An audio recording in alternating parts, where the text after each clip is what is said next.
കൂട്ടക്കളി നടക്കില്ല. ലോകകപ്പിന് മുന്നോടിയായി ചില നിർണായക മാറ്റങ്ങൾ കൊണ്ടുവന്നിരിക്കുകയാണ് ഫിഫ. മത്സരത്തിനിടെ അനാവശ്യമായി സമയം കളയാനോ റഫറിക്കെതിരെ പ്രതിഷേധിക്കാനോ പോയാൽ ഇനി കളി മാറും. കഴിഞ്ഞ ആഫ്രിക്ക നേഷൻസ് കപ്പ് ഫൈനലിൽ തങ്ങൾക്ക് പെനാൽറ്റി വിധിച്ചതിനെതിരെ പ്രതിഷേധിച്ച് സെനഗൽ താരങ്ങൾ മൈതാനം വിട്ടത് വിവാദമായിരുന്നു. ഇതുപോലുള്ള സാഹചര്യങ്ങൾ ആവർത്തിക്കാതിരിക്കാനാണ് ഫിഫ തയ്യാറെടുത്തിരിക്കുന്നത്.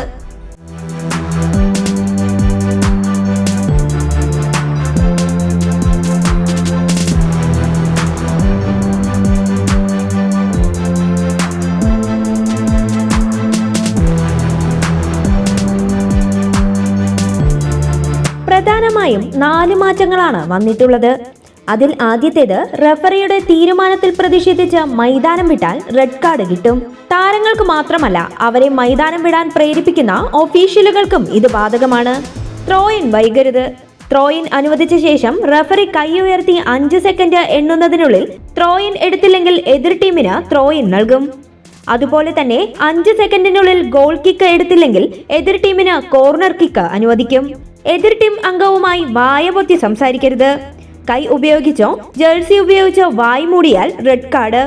ചാമ്പ്യൻസ് ലീഗ് മത്സരത്തിനിടെ റയൽ മാഡ്രിഡ് താരം വിനീഷ്യസ് ജൂനിയറിനെതിരെ ബെൻഫിക്ക താരം ജിയാൻ ലൂക്ക പ്രസ്ത്യാനി വായ് പൊത്തി വംശീയാധിക്ഷേപം നടത്തിയെന്ന ആരോപണം ഉയർന്നിരുന്നു.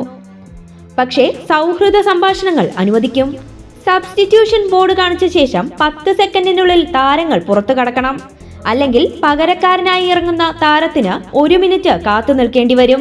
മത്സരത്തിനിടെ ഫിസിയോക്കാരുടെ പരിചരണം തേടുന്ന കളിക്കാരന് 1 മിനിറ്റ് പുറത്തു നിന്നതിന് ശേഷമേ വീണ്ടും കളത്തിൽ പ്രവേശിക്കാനാവൂ.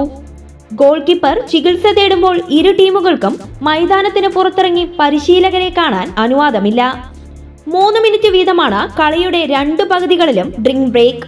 22-ാം മിനിറ്റിലാണ് ബ്രേക്കെങ്കിലും 20-ാം മിനിറ്റിൽ ഏതെങ്കിലും കളിക്കാരന് പരിക്കേറ്റാൽ റഫറിക്ക് ആവശ്യമെങ്കിൽ അപ്പോൾ മുതൽ ബ്രേക്ക് അനുവദിക്കാം. 2ാമത്തെ മഞ്ഞക്കാർഡ് വീഡിയോ റഫറി വിശദമായി പരിശോധിക്കും. മറ്റൊരു കളിക്കാരന്റെ പിഴവിന് വേറൊരു താരത്തിന് കാർഡ് നൽകിയാലും കോർണർ കിക്കുകൾ തെറ്റായി വിധിച്ചാലും വീഡിയോ പരിശോധിക്കും. കളി പുനരാരംഭിക്കുന്നതിന് മുൻപ് ഫൗൾ സംഭവിച്ചാലും വീഡിയോ റഫറി ഇടപെടും.